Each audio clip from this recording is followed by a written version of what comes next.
आकाशवाणी भोपाल से प्रस्तुत हैं प्रादेशिक समाचार।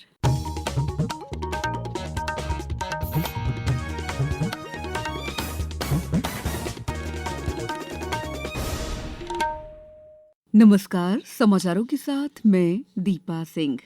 सबसे पहले मुख्य समाचार। प्रधानमंत्री नरेंद्र मोदी ने एआई समिट में विश्व नेताओं के साथ की द्विपक्षीय बैठक, ग्लोबल साउथ के सशक्तिकरण पर दिया जोर। मुख्यमंत्री डॉक्टर मोहन यादव आज दिल्ली में ग्लोबल एआई समिट में वैश्विक टेक कंपनियों से करेंगे चर्चा। खजुराहो में 52वें अंतर्राष्ट्रीय नृत्य समारोह का आज होगा शुभारंभ। देश विदेश के कलाकार देंगे प्रस्तुति। और ग्वालियर चंबल सागर संभाग में बारिश का येलो अलर्ट, ओलावृष्टि से प्रभावित फसलों के सर्वे के निर्देश। अब समाचार विस्तार से। प्रधानमंत्री नरेंद्र मोदी ने कल इंडिया एआई इम्पैक्ट समिट के दौरान विश्व नेताओं के साथ द्विपक्षीय बैठकें की। प्रधानमंत्री ने समिट में वैश्विक जनहित के लिए एआई के प्रति सामूहिक संकल्प विकसित करने का आह्वान किया। श्री मोदी ने कहा कि इसे विशेष रूप से ग्लोबल साउथ के लिए समावेशन और सशक्तिकरण का साधन बनना चाहिए। एग्रीकल्चर, सिक्योरिटी, दिव्यांगजनों की मदद, मल्टीलिंगुअल पॉपुलेशन की तमाम जरूरतों से जुड़े जो भी सॉल्यूशंस यहाँ प्रेजेंट किए गए हैं वो इस फील्ड में मेड इन इंडिया की ताकत और भारत की इनोवेटिव कैपेबिलिटीज का बहुत बड़ा उदाहरण है। प्रधानमंत्री ने फ्रांस के राष्ट्रपति इमैनुअल मैक्रों, अबू धाबी के युवराज शेख खालिद बिन मोहम्मद बिन जायद, नीदरलैंड के प्रधानमंत्री डिक शूफ, स्विट्जरलैंड के राष्ट्रपति गी पाहमेला और ग्रीस के प्रधानमंत्री किरियाकोस मित्सोटाकिस से मुलाकात की। श्री मैक्रों ने भारत के डिजिटल बुनियादी ढांचे की सराहना करते हुए इसे विश्व में अद्वितीय बताया। पिछले साल जब फ्रांस और भारत ने पेरिस में एआई एक्शन समिट की सह अध्यक्षता की थी तो हमने उन तकनीकों के लिए वैश्विक दिशा निर्देश तय किए थे जो हमारे समाज और हमारी अर्थव्यवस्था को बदल देंगे। आर्टिफिशियल इंटेलिजेंस मानवता का कल्याण करने की दिशा में काम करेगा और दोनों देश इस क्रांति में विश्वास करते हैं। प्रधानमंत्री मोदी और अबू धाबी के युवराज ने विभिन्न क्षेत्रों में हुई प्रगति पर संतोष जताया। उन्होंने आर्टिफिशियल इंटेलिजेंस में सहयोग बढ़ाने के तरीकों पर भी चर्चा की। दोनों पक्षों ने पारंपरिक और नए सहयोग क्षेत्रों में द्विपक्षीय सहयोग बढ़ाने की नई पहलों का स्वागत किया। नई दिल्ली के भारत मंडपम में इंडिया एआई इम्पैक्ट समिट का आयोजन जारी है। शिखर सम्मेलन के 5वें दिन आज नेताओं द्वारा वैश्विक एआई शासन और सहयोग के लिए सामूहिक प्रतिबद्धताओं की पुष्टि और एक साझा रोडमैप की रूपरेखा तैयार की जाएगी। इसके अलावा उच्च स्तरीय आर्टिफिशियल इंटेलिजेंस पर वैश्विक साझेदारी GPAI परिषद की बैठकें होंगी। साथ ही सदस्य देश जिम्मेदार और समावेशी एआई पर बहुपक्षीय सहयोग को मजबूत करने की प्राथमिकताओं के अनुरूप प्रगति की समीक्षा भी करेंगे। प्रदेश को डिजिटल गवर्नेंस में अग्रणी बनाने के लिए मुख्यमंत्री डॉक्टर मोहन यादव आज नई दिल्ली के भारत मंडपम में आयोजित इंडिया एआई इम्पैक्ट समिट 2026 में शामिल होंगे।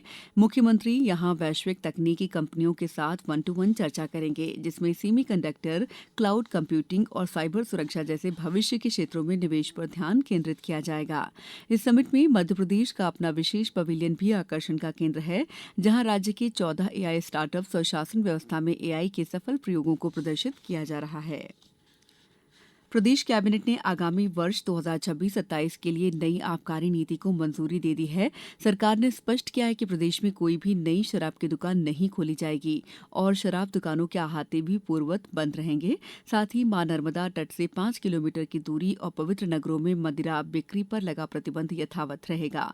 नीति में बड़े बदलाव के तहत अब दुकानों के नवीनीकरण का विकल्प समाप्त कर दिया गया है। प्रदेश की सभी 3553 दुकानों का आवंटन अब ई-टेंडर और ई-ऑक्शन के माध्यम से होगा।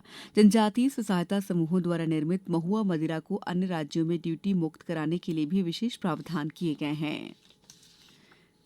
राज्य विधानसभा के बजट सत्र के दौरान कल असंसदीय शब्दों के उपयोग को लेकर हुए हंगामे पर भाजपा विधायक कृष्णा गौर ने प्रतिक्रिया देते हुए कहा कि सदन में कोई गतिरोध नहीं है। उन्होंने बताया कि विपक्ष के नेता उमंग सिंघार और कैबिनेट मंत्री कैलाश विजयवर्गीय ने संसदीय परंपराओं का पालन करते हुए कल हुई बहस पर एक दूसरे से खेद प्रकट किया है। मुझे लगता है कि दोनों तरफ से बातचीत हो रही थी, भावावेश में आकर कुछ बातें हुई थी और एक संसदीय मर्यादित परंपरा का पालन करते हुए दोनों ने एक दूसरे से खेद प्रकट किया है।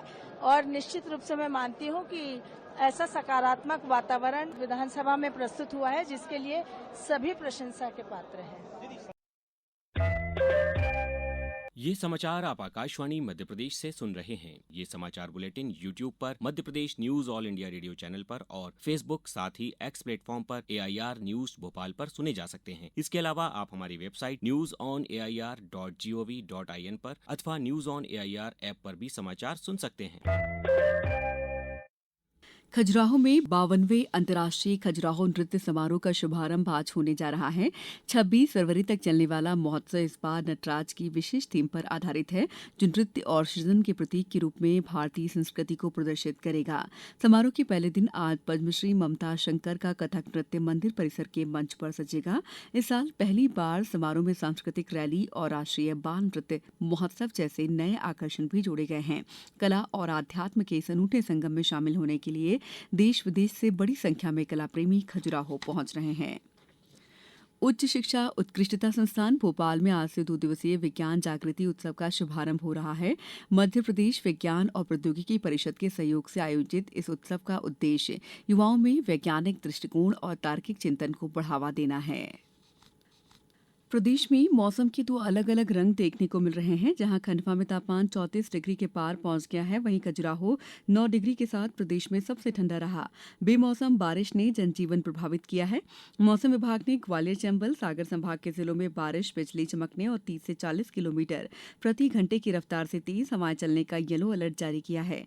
राजधानी भोपाल में आज बादल छाए रह सकते हैं, जबकि इंदौर और उज्जैन में गर्मी का असर बढ़ेगा। कृषि विभाग ने ओलावृष्टि से प्रभावित किसानों के लिए राहत सर्वे के निर्देश दिए हैं। आईसीसी टी20 विश्व कप में अफगानिस्तान ने कल रात ग्रुप डी के एक मैच में कनाडा को 82 रन से हरा दिया। ये मैच चेन्नई के एमए चिदम्बरम स्टेडियम में खेला गया। पहले बल्लेबाजी करने के लिए आमंत्रित अफगानिस्तान ने निर्धारित 20 ओवरों में 200 रन बनाए। जवाब में कनाडा 8 विकेट के नुकसान पर मात्र 118 रन ही बना सका। आज ग्रुप बी के आखिरी मुकाबले में ऑस्ट्रेलिया का सामना ओमान से श्रीलंका के पिल्लेकेले अंतर्राष्ट्रीय क्रिकेट स्टेडियम में होगा। मैच शाम 7 बजे शुरू होगा। अब कुछ समाचार संक्षेप में। गुना के शासकीय औद्योगिक प्रशिक्षण संस्थान में प्लेसमेंट ड्राइव का आयोजन किया गया। प्लेसमेंट ड्राइव में कुल 116 आवेदक उपस्थित हुए, जिनमें से 59 का अंतिम रूप से चयन किया गया। खंडवा में पीएम विश्वकर्मा योजना के लाभार्थियों के लिए जिले के आकांक्षी ब्लॉक छैगांव माखन में आज जागरूकता कार्यक्रम आयोजित किया जाएगा। झाबुआ में आपदा तैयारी मजबूत करने के लिए आज राजवाड़ा चौक पर अग्नि और विस्फोट दुर्घटना के बचाव की मॉक ड्रिल होगी। कटनी में गुरुवार को जिले के विकासखंड मुख्यालयों में सामूहिक विवाह कार्यक्रम आयोजित किए गए, जिनमें 193 कन्याओं का विवाह किया गया।